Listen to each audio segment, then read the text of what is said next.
Welcome to Down to Dunk. I'm your host, Andrew Schlecht. We're part of the Athletic Podcast Network. With me today is my good friend, Alex Speers. Alex, what's up? Good morning. Good morning. The Thunder got housed by the Heat in Miami. Just absolutely dismantled. And they play the Pelicans tonight. It didn't go so well the first time they played the Pelicans.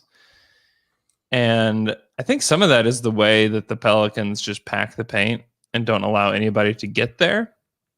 Because the truth is that the Thunder have a really hard time scoring the basketball, and especially if they can't get in the lane.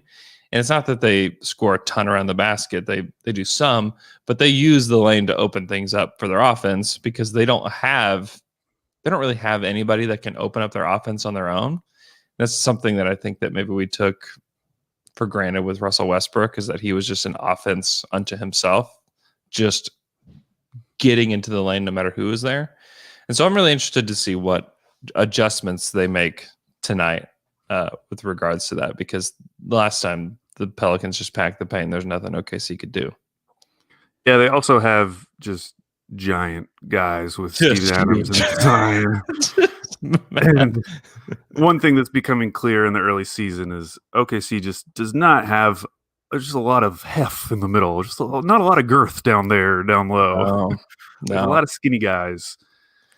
And we've been getting beaten up in the paint. Yeah, Horford is their big guy, and he has his whole career said, I don't want to be a big guy. Right, so yeah. That's great. Shout out to Christos from Greece. We got Hoops Talk 69 from outer space. Wow. Thanks for joining, everybody. Let us know what's going on in outer space. So I took a look at the offensive and defensive ratings for the Thunder yesterday. And Alex, it's not good. If we're talking too good to tank, should we go ahead and bury and retire the phrase too good to tank? No, Andrew. No. Not give us a few more games. Okay. Let people have this. They have to hold on to their hope a little bit longer. All right. Well, hang on through this road trip and then we'll bury it. Because the Thunder are dead last in offensive rating, 30th, 99.2. The Thunder, since they've been in Oklahoma City, have never had an offensive rating below 100. Never. And maybe this won't stay below 100, but below 100 is so terrible for the modern NBA, for the amount of possessions that they have, for the amount of like 3-point shooting, and the Thunder are shooting a ton of threes in comparison. I mean, last season, the worst offense in the league, do you know who it was? The Wiz? The Warriors had the worst offense.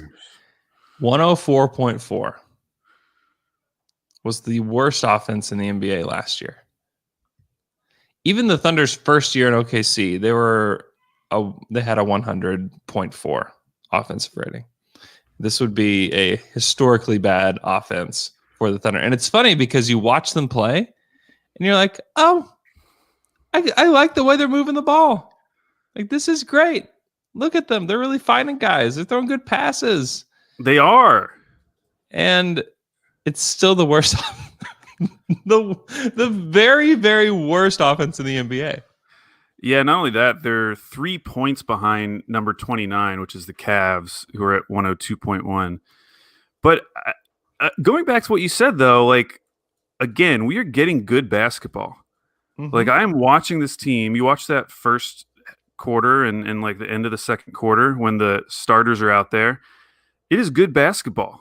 And like compared to what we used to see like back in the Russ and KD years, every single guy on the court is not only a willing passer, but is able to make a quick decision with the ball. And there were multiple times during that Miami game where that ball is just swinging around the court and it looks great. Yep. It didn't always like end in something cool, but like I just haven't seen that from a Thunder team.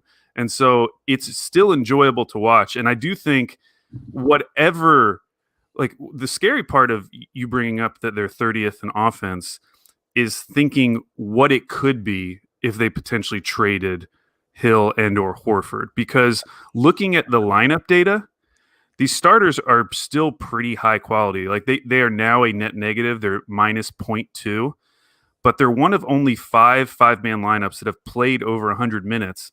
And when you look at per game minutes, they are the most played 5-man lineup in the league. They're playing 21.4 minutes per game, which is more than any other 5-man lineup. And it's not that much. I mean, it's barely a negative, and that's mostly because of the Miami game. Like, that's a decent lineup playing a ton of minutes. Like, how bad is that bench? And it's hard to like parse it out because the 5-man groups from the bench, you just haven't played that many minutes together yet. But if you trade Hill or Horford, like, what is possible in terms, like, how far can we drop? We can drop pretty far, I believe. It depends on who they slide. I mean, it really actually doesn't depend. Whoever they're going to slide into that spot, especially when George Hill is traded, is going to hurt them significantly, whether it's Hamidou Diallo or it's likely Justin Jackson who would slide into that spot just because they think he can shoot. So yeah, this team by design is going to lose a lot of games. I mean, I would still argue it's like a sneaky tank team because even as currently constructed, it appears that this is a perfectly good team to tank. But that is still not like necessarily the perception around the league. I mean, even in the preseason, there were a lot of people picking them for, 30 wins or whatever it was, and talking about how they like still have a lot of really good NBA players on the roster. So I'm kind of enjoying that aspect of it. Like, they're not clearly tanking to the rest of the league yet. Yeah. Yeah, they're not. Yeah, they're not. They are the team that everybody says there's only one team that's not trying to make the playoffs. Like, they're always talking about Oklahoma City when they say that, and people say that. People always talk more trash on like the Pistons and without a doubt the Knicks. Without a doubt, because I think you can see the future with the Thunder as opposed to the Pistons or to other teams where you're like, is the best young player for the Pistons Killian Hayes? Because if that's true, like, it sucks that he got hurt last night, and also like he just hasn't been good at all. It'd be like Teo Maledon being the best young player for the Thunder, which honestly looks a little bit better than Killian Hayes has so far. I know. I've been seeing there's some draft guys who were really high on Teo, not necessarily saying that he was going to be better than Killian, but just putting them on the same level, and just being really surprised that Teo, the gap between them was so big in the draft. And it's looking very, very good right now for them. Yeah, I mean, McKelly and I talked about it pre-draft, that he had talked to somebody that scouts players in Europe that said there's probably a gap between Teo and Killian Hayes, but it should not be 20 spots. It should not even be 10 spots. Right. And it's, and Teo's not like lighting the world on fire, but he looks good. No, he's not. He looks Yeah, he looks like he belongs, even though he is definitely not flashy. No, and the only thing that's flashy about him is his vision and his passing ability. Other than that, like, he doesn't have really any offensive explosion at all. He's just going to be a guy that's going to hit spot up shots, make good passes. He's going to be able to run the offense. I mean, I think that he's a long-term backup point guard. He's not too dissimilar from Eric Maynor and what he was able to do here in Oklahoma City. Going back to the lineup data, the starting lineup is attempting more threes than any other 5-man lineup in the NBA right now. They're taking 18.8 threes per game. Just scrolling down real quick, like the next closest would be that's played like a decent amount, like some of the Houston lineups, but they're around like 15. Some of the Wizards lineups are around 15. Taking 18 per game and shooting 36%. Like, it's not a bad lineup. It's not. They have 3 lineups that are shooting more than 10. Wow. All playing together, which is wild. I mean, if you go back to any Thunder team, last year the starting, not starting lineup. Chris Paul, Muscala, Nader, Bazley, Dort took 13. But again, like this is what makes this season so enjoyable for me is like that Miami game. Again, watching the first quarter, watching the end of the second quarter, even watching the beginning of the third quarter when they actually made a little run to get back into it. It's been really enjoyable to watch. And then it's almost like they have their anti-death lineup that comes in and just like closes the deal, make sure they're gonna lose. It's called the dead lineup. The dead lineup. Yeah, I like that. We should do a down to dunk shirt for the dead lineup. The dead lineup and put the names of the guys on the back of the shirt. I'd wear that. I wear that almost every day. I would. Hell yeah. I want you to guess. So that 15-16 Thunder team, the starting lineup for them, Russell Westbrook, Andre Robertson, Kevin Durant, Serge Ibaka, Steven Adams. How many three-point attempts did they take in their time together on the court? I mean, per game. I would guess like 12. 5.8. 5.8? 5.8. Was Russ not taking a lot at that point, I guess? I guess. They didn't have a lineup that season that took more than 9. That was like 5 years ago. The 3-point revolution was well into swing. Like, people were into threes by that point. Yeah. It is wild. It is totally wild. Can you guess the lineup that took the most the Thunder's first year? So the lineup that did take the most their first year here: Russell Westbrook, Jeff Green, Kevin Durant, Tabo, and Nenad Kristic. How many did they take? You can't get much lower than 5 if they're playing a significant amount of minutes. But I would guess like 4.5. 4.2. Jeez, isn't that just strange? It's strange because of how little they progressed during that time. Yeah, they progressed by 1. Yeah, a decade later. The Kevin Durant Russell Westbrook starting lineup still only taking 1 3. God, and they were good. Like their offensive rating was very good at the time. So it's wild. It is wild. I was wondering. I was trying to look up the passes because I know like one of the statistical oddities during the Kevin Durant and Russell Westbrook era was always that the Thunder were at the like bottom 3 in passes per game every single year. Yep. Without fail. And I have a feeling this team is probably going to be the most passing Thunder team in their history, just mainly because that's not that hard to do. Do you have it pulled up? No, I don't. Guess their rank. Guess where they are in the league. I'm going to say top 5. You're absolutely right. They're number 3 in the NBA in passes made per game. Matches the eye test. 314 passes per game. They had a few plays against the Heat where they may have made like legitimately 10 passes in a single possession, to the point where I'm like getting revved up, like everyone is just swinging around. I'm wondering what's going to happen next, and then it would just end with like a Lou Dort brick 3 or something. I remember the possession because it hit Bazley's hands twice, where you're like, take the 3, and he's like hesitates and shuffles it on, and then they just find nothing. I mean, that's the thing with the pass, as opposed to like watching the Spurs of like 2014 Spurs, where the ball is just like moving from like good shot to great shot. Right. Like the ball is moving because they're like, it's not moving from good shot to great shot. It's moving from no shot to shot. You know, like that's the purpose of the ball movement, is like, can we just find a shot? Like move it. Can we find anything? I mean, that's what they're doing. That's why they're taking threes. If people are giving them threes. And to the Thunder's credit, and really to Lou Dort's credit, like they're hitting shots. And Lou, I don't know. I don't know what I believe about Lou Dort anymore, because he's looked like a different player. Yeah, I mean, I think the thing that has stuck out, other than his 3-point shooting, is he's just getting more playmaking opportunities. Yeah. Because there's less playmakers on the court compared to last year. And he's just looked pretty good. Like I don't think he's going to be like you don't want him to be your primary or probably even the secondary ball handler, but having your third or fourth guy being able to catch the ball, dribble drive into the middle of the paint and then do something with it.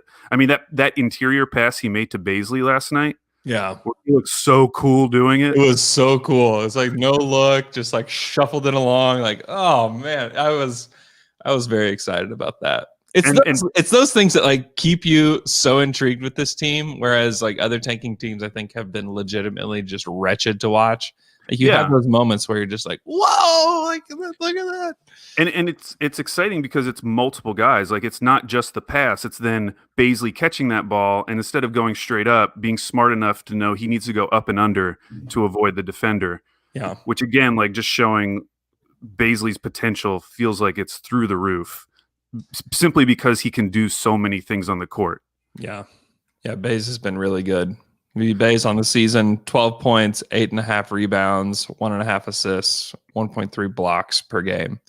And his shooting numbers aren't even that good. 45% from the field overall, 32% from three. I mean, he's been really good. The play that really impressed me most against the Heat was on the break. He's got the ball, and Jimmy Butler is coming to get him, like probably coming to try to strip the ball. And he takes the ball and he starts to take his first step, and he moves the ball over his head, and then brings it back down, and then dunks it. The anticipation on that, and the body control that he showed was really impressive. And this is why I brought it up on Twitter.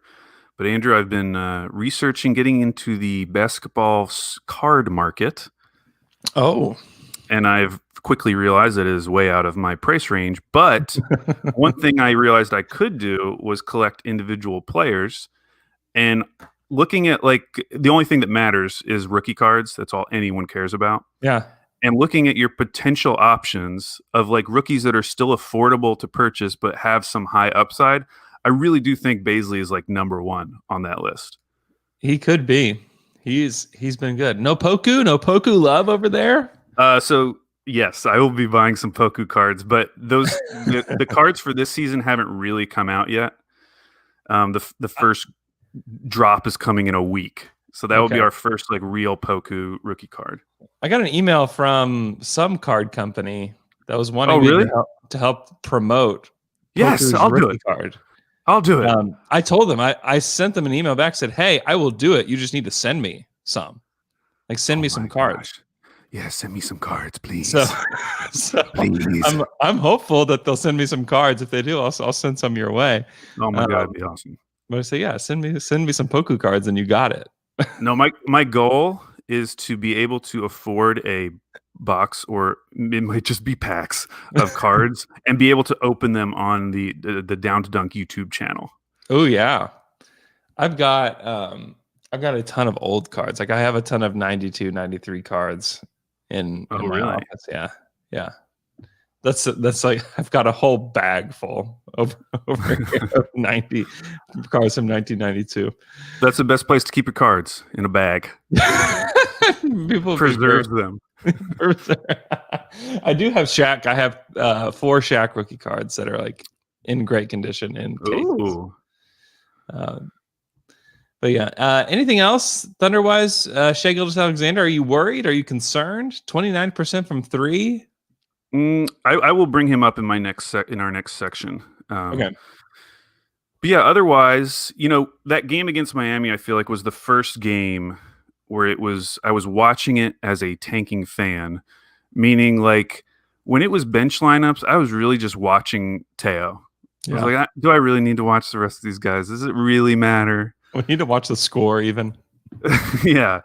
And I've started to change my watching habits. Like I can't watch this as a real game because inevitably there's going to be too many blowouts. Yeah. And we kind of got spoiled early. It's still early in the season, but those first couple games were just amazing games to watch. And this Miami game was the first one where it was like, okay, I guess the Pelicans game was that way too. Yeah, and it feels like we're about to get more of those games. Mm-hmm. So I'm kind of settling in. I'm changing my watching habits. Settle in, everybody. Yeah, you're gonna have to. If you're gonna watch every game, you have to find other things to watch for, and maybe you're a big Kenny Hustle fan, because if you are, Maybe. you're gonna get a lot. We ended the game in Miami with point Kenrich Williams. Yep. Which was a wild experience. Which moving forward, it will be point Poku, which will be highly enjoyable.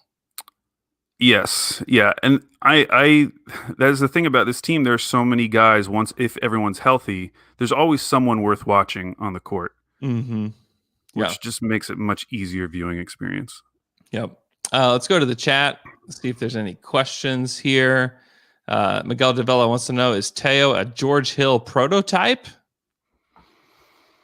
I think he's more of a guy that can like run an offense. Like George Hill has never been a run the offense type of guy. He's more of like a small wing. But yeah. Yeah, I would agree with that. Hello from India. Wow. Hello from Singapore. Brody Berman from Tulsa. Wow. Amazing. Let's see. If Dort finishes the season 45% from three, I think the podcast should officially be changed to down to Dort. I think we could do that. Yeah, I mean, I'll commit to that right now because he's taking 5 a game. 5. If he takes 5 a game and shoots 45% from three the whole season, which just means that this is one of the best shooting guards in the NBA, then yeah, we will change the name of our podcast to Down to Dort. Because Dort, what is he? He's 21. If he can do that, really, if he can be 35% from three, I'm not changing the name of our podcast, but that is massive for this team moving forward. Because everybody's like, oh, Dort's kind of like another Robertson, another Tabas Afalosha. Yeah, sure. But if he can shoot, and he can already dribble better than both those guys, he's something way different than those guys. And he's undrafted. And you know what, Andrew, going back to the card market, that means that there were not a lot of cards made of Lou Dort. Yeah. Because he was undrafted. So I've been looking at those too. But I don't know like what his true ceiling is. I mean, I think we've talked about like Marcus Smart as a ceiling for him. Which would be incredible. Which would be crazy. To get Marcus Smart off the scrap heap is wild. Because that's a guy the Celtics are like, yeah, we'll probably never trade him.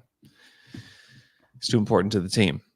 And if the Thunder can have that guy, and I think, Shea hasn't been great, but I have seen a willingness from Shea to try to involve everybody and to try to keep the ball moving and to find the right shot. I mean, if they could get Cade or Jalen Suggs or somebody like that to come right in and just be on this team, I think that they're a team that can really just take in whoever as like a guy that could be the main scorer of the team. And it's not going to be an issue, which I think is great. And I think they could easily be a really good, fun, young team with just adding one really good piece, because the progress that we've seen from Bazley and Dort in particular makes you think, oh, okay, like those are 2 role-playing type of guys that can play already. It is literally like the opposite of how the OKC Thunder experience started, where they got like the 3 highest usage players they could possibly get in 3 straight drafts and tried to fit them together. Now we're like desperately like we'll take any, and if someone wants to come shoot the ball, like come on down. Take any one of those guys. I mean, if you added like a young Westbrook, Durant, Harden, just one of them to this team, okay, you're ready to go. And they will be bad for another year, which is really good. Like that's very good for this team. And the Thunder aren't going to do, like everybody's really excited about the Atlanta Hawks. It's wonderful. It's great. Trae Young has been awesome. The team has looked good.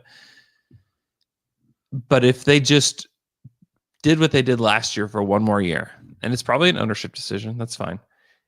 And they got a top 5 guy in this next draft, then like how excited would you be for the Hawks if they had one of those guys to add to this team? Yes, but we should move to our next section because I'm going to talk about the Hawks. Okay. Let's move on to our next section. So we are going to, it's been what, 5 games, 7 games, 7 games, 8 games. Yeah. And there are some things that we're already regretting. Things that opinions we had in the preseason that we would like to retract if we could. And so I asked Andrew to come up with 2 or 3 takes that he had literally 2 weeks ago, 3 weeks ago, that he would now like to completely abandon. And then also a couple takes that he is sticking by, even if it doesn't look great, or just ones that he wants to double down on. And I'm going to start with a take that I would like to retract, which is me and your opinion about the Atlanta Hawks. Okay. And you might say, hey, look at the standings. They're 4-3. They're in the 8th seed right now. They're behind the New York Knicks. Has it really been that great? And I would just say that after watching a couple of their games, I actually do feel better about their long-term outlook. And one of the things we talked about in the preseason was, how are you going to be able to play these young wings, these guards you have, the Herter and DeAndre Hunter and Cam Reddish, when you're bringing in all these veterans? And what happened is that other guys just kind of got hurt. Like Gallo hasn't really played. Capella has barely played. Onyeka hasn't played. And as a result, people like DeAndre Hunter and Cam Reddish are still getting their normal amount of minutes. And I have been wildly impressed with DeAndre Hunter because good. I was under the impression he was basically just going to be like a 3-and-D guy as his ceiling, like a really good 3-and-D guy. But he has been showing a lot of other things this year, and he's been amazing. And that has given me a lot more hope about their long-term future, because if one of those young guys, whether it's Reddish or Hunter or Herter, really becomes something, then what they did this offseason all of a sudden makes a lot more sense, and you don't feel like you've been missing out on whatever this next draft class is going to be. And so even though they're 4-3, and that's kind of about where people thought they might end up, kind of in that race for 8th, I actually am feeling better about the Hawks overall. Yeah. My question would be like, who's their second guy long term? Yeah, and we still don't know, but I feel like they have options. I mean, it probably need to be Hunter or Cam. Yeah. I mean, we haven't seen anything from Onyeka, so we'll see what happens. Yeah. I still really like his potential. They just have too many guys to play Kongwu this year, probably at all. Like they probably do. But like DeAndre Hunter right now is averaging 16 and 6.7 rebounds per game and 2 assists, which I just wouldn't have thought for him. Yeah. He's also like Lou Dorting his 3-point shot and like shooting way better than he's going to. Which we believe now. Which we believe because we believe in Lou Dort, so we believe in DeAndre. I think he's going to be a good shooter, but he's not 48.6% from 3 kind of shooter. Well, so I really need him to be. Like he's probably like 12-8 on the season with a couple assists, a steal and a block. Like that's good. He's a good player. Like he's definitely a good player. I still wonder if they want. I don't know what the front office aspirations are for this team. I have no clue. But if it is to win a title, like if Trae Young is your Steph Curry, like who's your Klay Thompson? I don't think Cam Reddish can develop into that kind of guy. Right. And so like that's my only reason to continue to question the, bringing in Gallinari and bringing in Bogdanovich, because and both those guys are, credit to them. They're coming off the bench. They're taking on a role. Like that's good. Like I'm glad that they're doing that. But still, I just wonder, did you hit the fast forward button too early?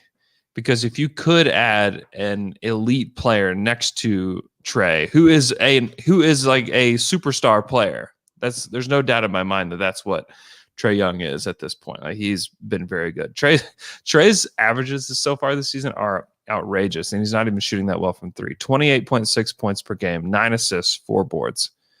He's been outrageous. And so and I'm saying this because I just want the best for him, man. I just want the best for him. And I would like for Atlanta to have a good team. That's it. And maybe from their perspective, like they feel like they lucked out with Onyeka and they have a really high ceiling for him. And in their mind, if one of these 4 guys hits, like they're going to be good. Yeah, they'll be good. They just won't be great, but they'll be good. But on the flip side, like if these guys develop and maybe not even develop into like a Klay Thompson type of level of player, they are one of the teams that has a lot of young assets who could potentially make a trade. Yeah, I mean that would be the way they get to the next level is if they trade maybe, I mean, if you package like Gallinari and Rondo and even a Kongwu or Cam Reddish and some picks, maybe that's how you get there. And you trade for somebody. Maybe you trade for Bradley Beal. If you put Bradley Beal on this team and you keep Hunter and you keep John Collins, like John Collins has been really good too. John Collins has been great. But I don't know if they want to keep him. They didn't give him an extension. Yeah, and somebody's going to pay him next summer. Yeah, he'll get paid. So what is your first take that you would like to abandon? I also had my Hawks take that I would like to completely abandon, and I'll go a little bit deeper, is that I said that the Bulls would be better than the Hawks, and so I'd like to completely abandon that. Do you feel any different though? Because the Bulls are now 500. We talked about it like... Yeah, I watched them last night. I watched that game. The Blazers looked so horrible down the stretch of that game. I mean, Dame hit a crazy shot to keep the game going, but that Blazers team is highly disappointing so far. And the Bulls are going to get it together, but they're not going to be better than the Hawks. Like it's great that they're 500. I think they're going to be a fine team. I think they could be even a play-in team, but I would love to retract that because one thing, Garrett Temple is playing a huge role for them, a huge role for the Bulls. He was one of the big reasons why they were even in that game last night, was that he was hitting some shots. So retracted.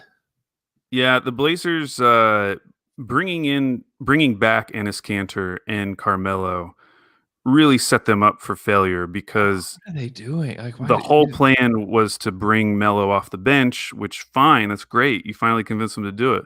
But it sets up these Kanter Melo lineups that just like can't happen. You can't do it. No. And yet both of those guys think, and even the team probably thinks, like, we're going to be playing them at least 20 minutes per night. And so it's hard to avoid those type of lineups. And meanwhile, like, Nurk has not looked great. He's definitely not looked like what he looked like in the bubble. Covington has had a really slow start. I would be worried if I was a Blazers fan. I think they have the pieces that they need. I think Gary Trent Jr. is good. And I think Derek Jones Jr. has done a fine job in his starting role. So I think they have the pieces that they need to be a good team, but whether they get their lineups and rotations to the point that allows them to be good, I don't know, just because there's so much politics behind the Blazers lineup decisions going forward. Mm-hmm. I mean, they're not going to waive Melo, which means they're going to play Melo. No. And I just don't know how you solve that. You can't. You can't unless he's not on your team. And they had a chance. They had a chance. Or just like don't target Kanter and just get like a really good defensive center, backup defensive center. Like bring in Nerlens. Yeah. Pay him instead of Kanter. Okay. My next take that I would like to abandon is how high I was on Toronto. Oh my. And man, so they are 1-6 currently, I believe. They're 1-5. Yeah, they're the second worst record in the league, above only Detroit. And one of my takes was that one of the reasons they would be good is because they were in Tampa Bay.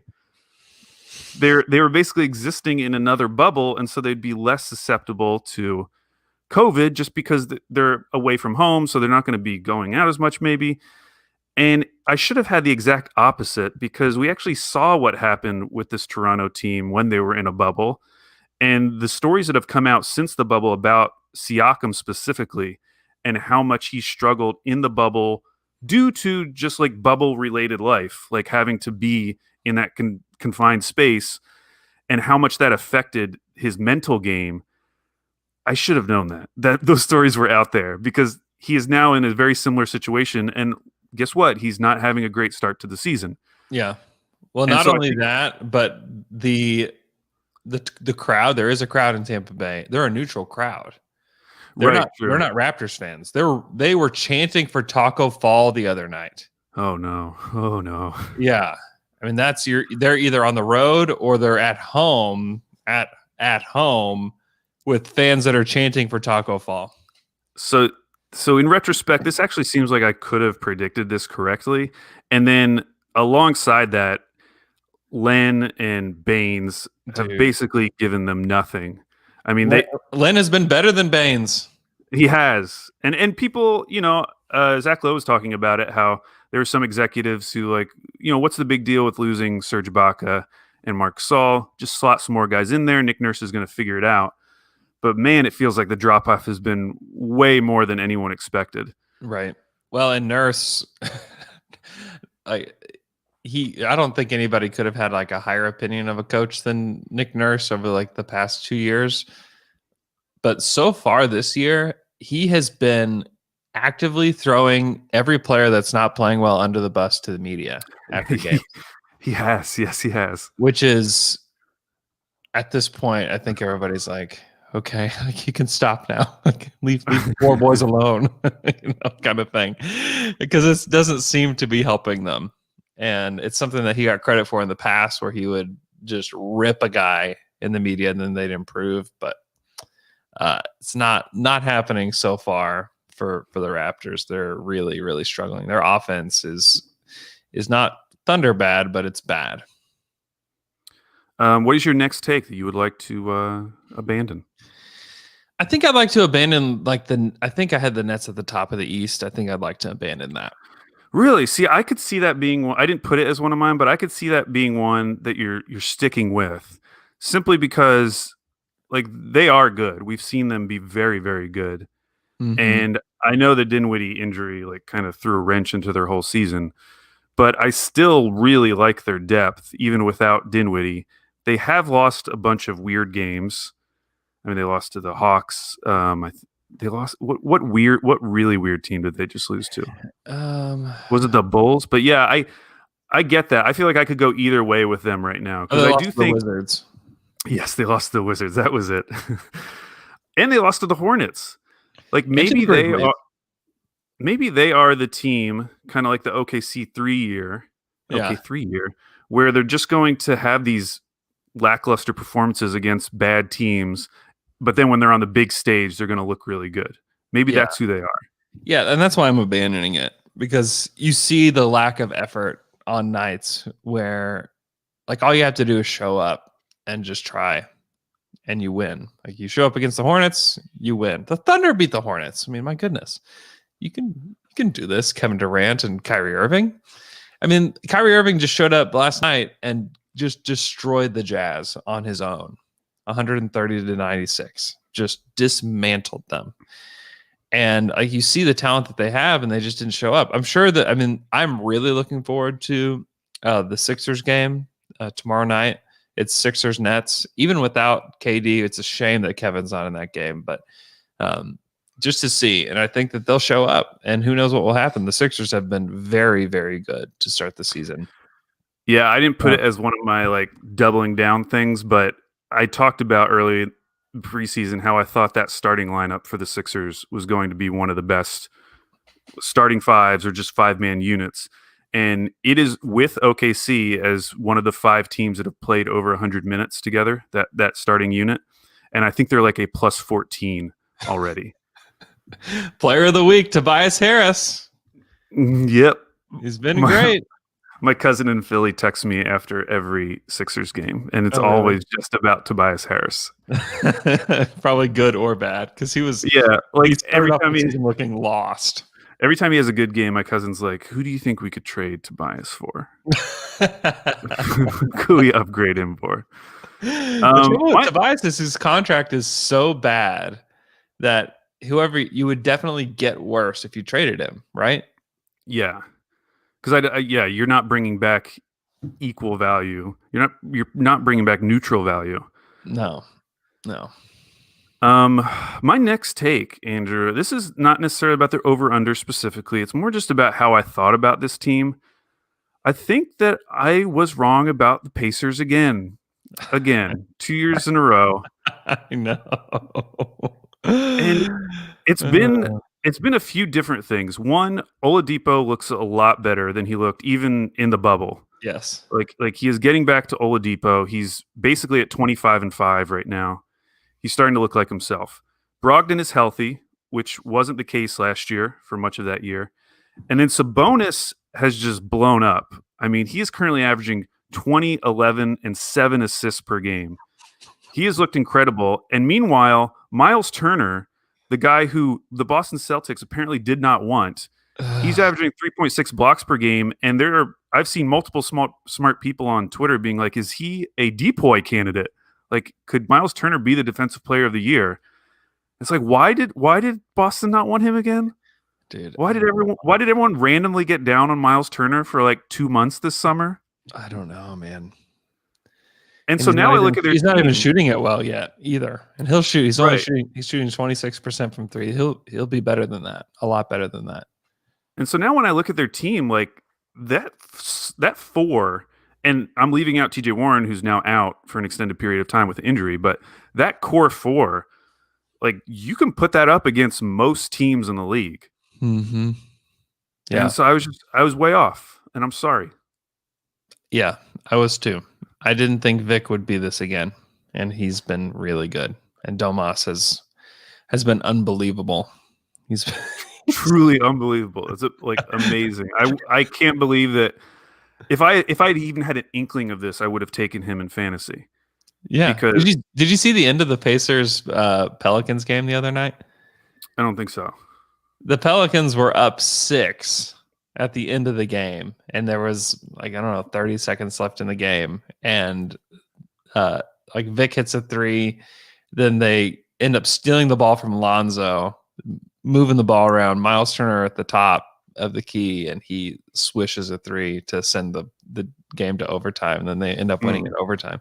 The Pelicans just gave it up, but there's a spirit about this Indiana team that's that you just kind of have to believe in. They've got their new coach, Nate Bjorkgren. That's right. Yeah, they have the new coach energy. So yeah.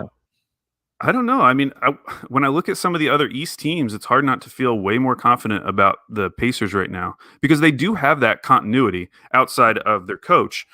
But like all these players were the guys that were there last year, and for right now, everyone's healthy, and so it's looking really good. Yeah. I would like to retract my Boston Celtics take. Which I think was that you were just like, hey, it's the Celtics, Brad Stevens, shoe in for 50 plus wins or whatever it was. Yeah, I had their easy over. And honestly, it's not their record is very good. They're 5-3 to start the season. I just have no belief in their depth at all. And I believe in their top guys. Like Jaylen Brown has been unbelievable so far this season for them. He's been so good. 26.9 points per game, 4.6 boards, 3 assists, a steal, and half a block a game. He's been crazy good. But you get past Tatum, Brown, Smart, and then like who else is on this team? Are you not into Peyton Pritchard? He is the darling of NBA Twitter. Peyton Pritchard has been fun. Yeah. Not super into it. I don't know if he's going to shoot 42% from 3 all year. Maybe he does. That would be great.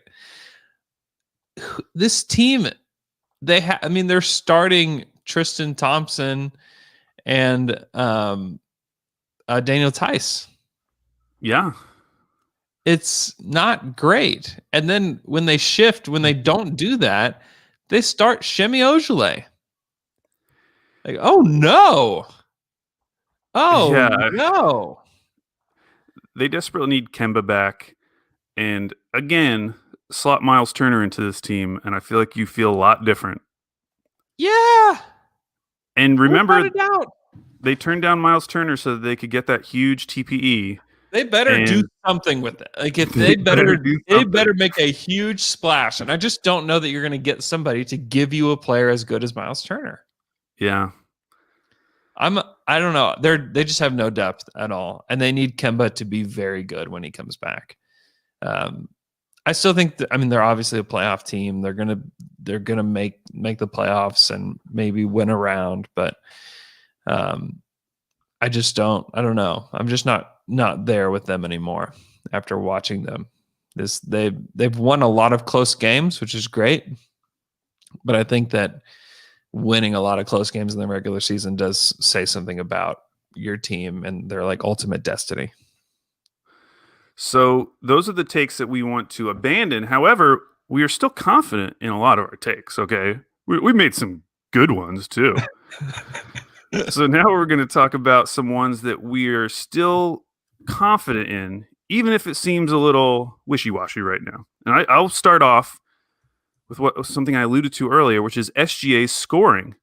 Okay. Because I tweeted out that I think it was from Bet Online or whatever, that they had a prop where you could take over-under on Shea's points per game, and it was 21.5. And I felt like that at the time, that was the easiest over. How could you not take it? This guy's going to score 25 points a game, and he is currently scoring 18.7 points per game. Yeah. Despite that, I'm still confident. Now, I am less confident that he's going to average 25 per game, but I do think just with some improvement in his shooting, he is going to be able to get over 21.5. So I'm sticking to that, even though he is well below 21.5 right now. Yeah. And when you do take George Hill off the team, someone has got to take the shots. Please take them, Shea.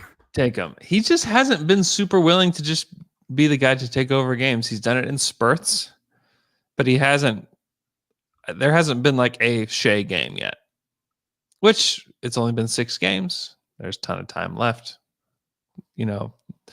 but I'd like to see like a signature Shea Gilgeous-Alexander game. I'd like to see it. Yeah, or as Thunder broadcast says, Shea Gilgeous-Alexander. Like, I was thinking about this. What do you think?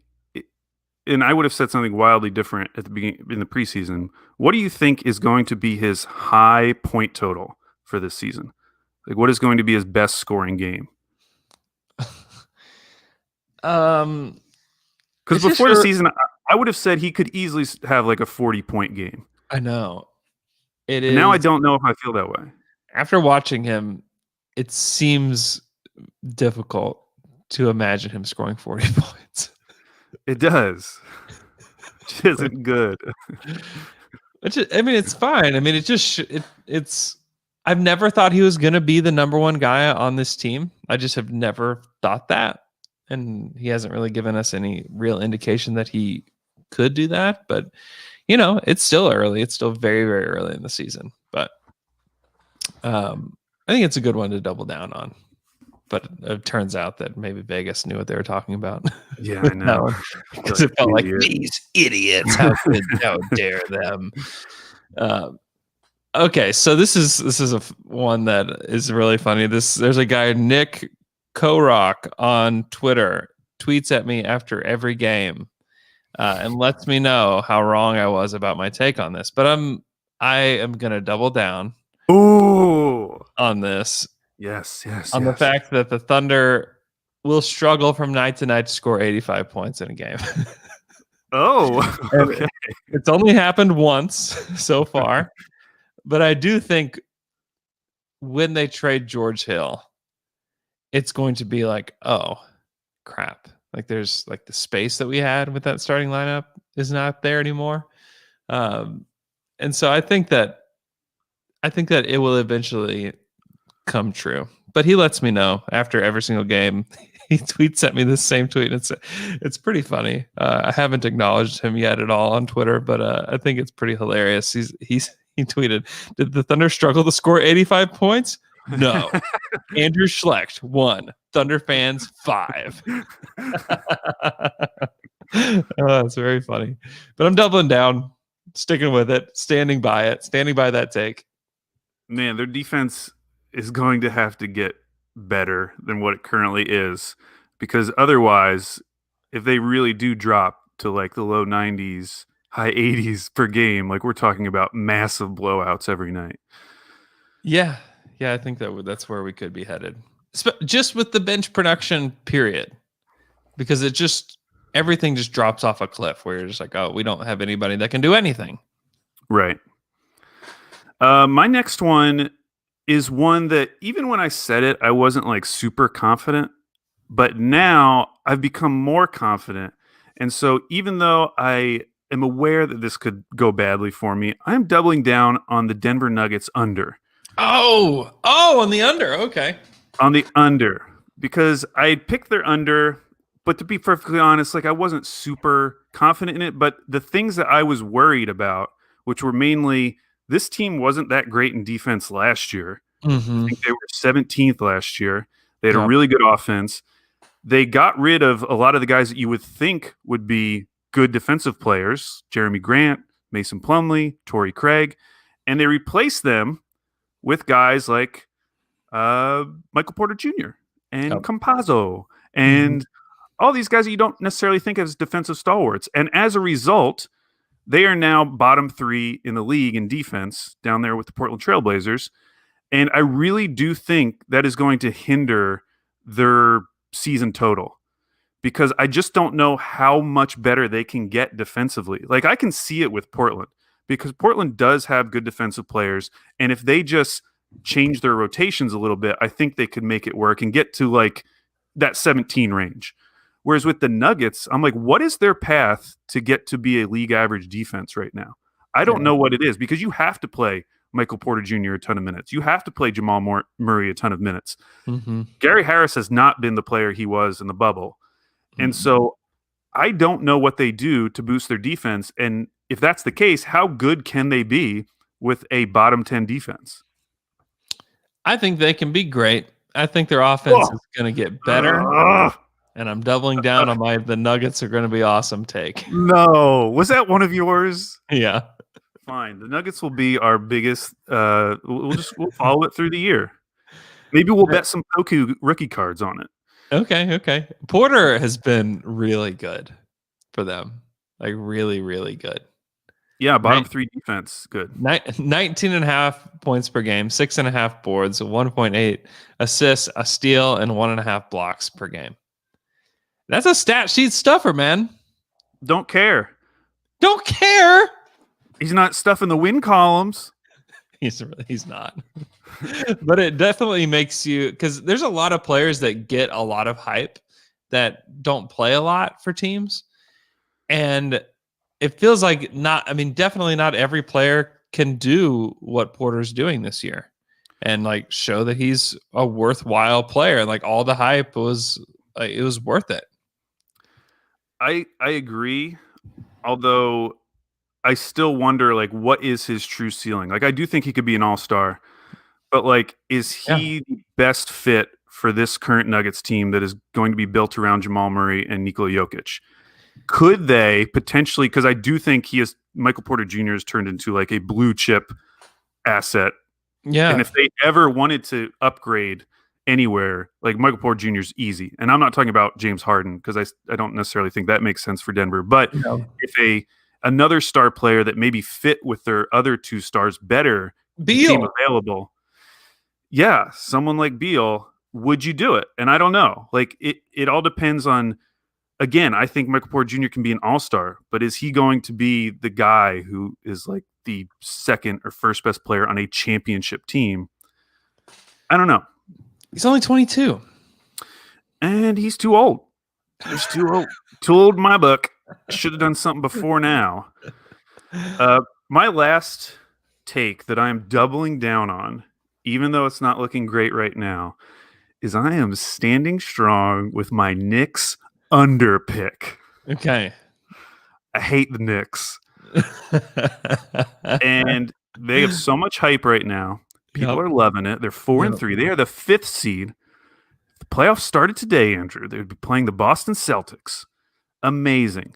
They've been getting literal all-star play from Julius Randle. Julius Randle is going to be an all-star if he plays like this. RJ Barrett has looked great. They are playing really tough, and Thibodeau has done a great job so far. I just look at that roster, and I still think to myself, this is a terrible roster, and it's going to show itself before too long. And so it's great for them that they're doing so well, but I look at that roster, and I do not see a 500 team. I see a significantly below 500 team. And one of the clues, which Zach Lowe brought up on his podcast with Richard Jefferson, was that other teams are shooting really poorly in the paint against the Knicks, and they're also shooting really poorly from three. And he was giving that as an example of those could be two signs that what we're seeing right now isn't totally real. And I think that's really important because right now they're like a top 8 defense in the league. I don't necessarily think that's going to hold. Again, they have like Elfrid Payton running their offense. I don't think their offense is going to be great this year, and Thibodeau offenses traditionally haven't been like his strength. So I am sticking with my Knicks under pick. I still think they're going to be bad. Yeah, I think you're safe with that one, honestly. Well, I don't know. There's so much. People are so excited. Yeah, this happens every year with some team. Every single year with some team. I mean, Randall's been unreal. 22 points, 11.5 boards, 7.5 assists per game. Those are better than Sabonis stats. Yeah, they are. He's crushing. He is absolutely crushing. And he's shooting 40% from three on almost 4 attempts per game. He's almost taking as many threes as the Thunder did total with their starting lineup with Kevin Durant here. On his own. How is that even possible? I don't know, man. It's so wild. It's ridiculous. Okay, my final take that I'm going to double down on is that I still think Golden State's going to be a playoff team. I think they're going to be fine. Okay, so you did take their over. Yeah, I did. Yeah. I'm doubling down. It is truly wild how adding in a player like Draymond Green to that team, who I think had a game where he scored 1 point. He had another game where he scored 6 points. Yeah. But it just completely changed the trajectory of their season because prior to him coming back, it was bad. It was really bad. And part of that was Kelly Oubre, who we all know very well, who could not hit a three. He has started to play just normally again. And I think having Draymond come back took some of the pressure off of Wiggins as well to be a playmaker, which he's really not. And so, yeah, things are looking up for the Warriors. I also think James Wiseman is looked pretty good. Yeah. He's still playing limited minutes, but he does not look like he's going to be like a huge sap to their potential to win this season, like a lot of rookies would be. So, yeah, I am definitely feeling better about the Warriors. Currently, Andrew, I believe that the Warriors are in the top 10 in terms of record, which isn't really hard to do right now, but they are 4-3. Hope is alive. Hope is alive for that pick. Hope is alive this morning. We get that pick. Now we're talking about 3 first-round picks. That would be so great. Yeah, right the now. Warriors want to be good. That's the thing. Like they really do not want to be an embarrassment. They don't want to tank this year. They don't want to at all. Yeah, right now in Tankathon, Golden State is in the pick 22 position.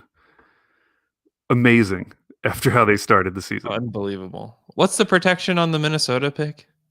It is top 3, which I think is really interesting because you would have think they would have done top 4 because now you can jump up into the top 4.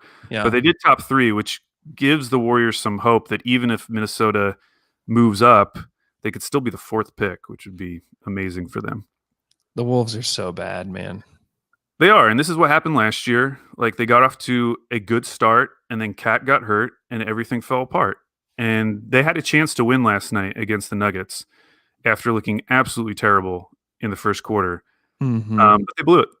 And I don't know what they do either. They have to, everything has to go right for them in order to be like the 10th or 9th best team in the West. Like they need everyone firing on all cylinders just to reach that point. If you take Cat out of the equation, like they're going to be challenging with the Thunder. Yeah, they are. They're going to be bad forever. I'm just convinced. Forever. They traded that pick for what? To help. They didn't. I mean, that was the D'Angelo Russell trade. If they lose this pick and it's like the 5th pick in the draft, it may be one of the most debilitating trades for a franchise ever. I mean, it is truly horrible. And then you're like just giving the Warriors like another building block. And I do think you have to factor in Wiggins' contract into that, because they did get rid of that contract, which now is, I mean, good luck moving that, Warriors. But yeah, that asset it's the best outstanding pick right now in the league. Yeah. Next to maybe the pick swap for Houston for this next draft. I know. Actually, while we were talking, I did Tankathon. I simmed the lottery, and Houston jumped into the top 4 3 straight times. No. I know. It's bad. It's going to get scary. It's going to get really scary. I'm terrified of lottery night. Oh, they just jumped in the top 4 for me too. Oh my gosh, this is bad. We got to start talking more positively about Houston. Oh, I just got the golden one where the Thunder keep their own pick, but it's the 9th pick, and then Miami jumped up to the number 1 pick. Oh yeah, because Miami is at 500 right now. Hey, we were right about Miami so far. We were down on Miami. Well, that has been like that was the big story in the basketball card world over the last few months, is that Tyler Hero's rookie cards like shot through the roof during the bubble. And, personally, I think that is a sign that like a lot of people who aren't huge basketball fans are in this hobby, because like, even if I was really high on Tyler Hero, like I still wouldn't value his rookie card in the way like I would value like a Ja Morant or a Zion Williamson. And the prices went insane. Really? And now, like watching that team and watching him, like it's not bubble Tyler Hero. No. Like he looks like he's going to be a good player, but like I don't know what people thought his ceiling was going to be. I don't know. Here's an ideal one. The Thunder sim the lottery on Tankathon. Thunder get the 2nd pick and the 8th pick. That would be beautiful. And the 22nd pick. So in that scenario, you probably get Mobley. You get Mobley too. Dude, I've said this, might say this on every podcast I do all year, is I would freak out if they got Evan Mobley. I'd lose it. He's really impressive. The things he does at his height, you just don't see. You just don't. They don't happen. No. It would be unbelievable if they could get Evan Mobley. And I know everybody's fading for Cade. Everybody's excited for Cade. I would be very pumped and jacked if they got Cade Cunningham. I think he'll probably be the best player in the draft. But like, just how weird and quirky your team would be if you had Shea, Evan Mobley, Bazley, Poku, Dort. Yeah, that'd almost be 3 7-footers. Yeah. On the court. I said this on Monday, and I'll probably, like I said, I'll say this all year. I would watch every game 5 or 6 times of the Thunder, just like in awe of like what they could do. They could do that thing. I remember when Frank Vogel was the coach of the Pacers at like their first practice together. This was back with the Paul George Pacers. He had them line up across the court, touching fingertips, showing them that they had the wingspan to extend across the entire court. I think OKC in that scenario could do it the other way, like go basket to basket, extending their fingertips. I don't doubt it. That's oh man, that's hilarious. That's a good callback. Yeah, I would, and then they would be bad again. I mean, they would undoubtedly be bad again and then you'd have another shot in 22 to get a real like another top 5 pick. Because I wouldn't be convinced that the Thunder would be horrible if they got Cade. I think they could be. I don't know that they would make the play-in, but I think we would have conversations about them making the play-in. Which because I don't know if I'm ready for that. He is potentially one of those guys. Although, I mean, Luka's first year and Trae Young's first couple of years, even though those were really high usage players, it didn't necessarily translate to wins. That's true. So it's possible, although the surrounding talent would be significantly better than those early Hawks teams or early Mavs teams. Right. They've already have a number 2 in Shea. That's like ready to go. Experience can kind of show him the way, kind of thing. And we have a number 3 and a number 4. Yeah. Dort. I know. Sam has done a good job so far. I know that like watching night to night is not going to be easy, but you have to see the vision and what's ahead, because if you do, there's no way you can't be excited about this team and what they could do. Because if they do end up with the 3rd pick and the 9th pick or whatever in the draft, and you just add those guys on top of what we have now,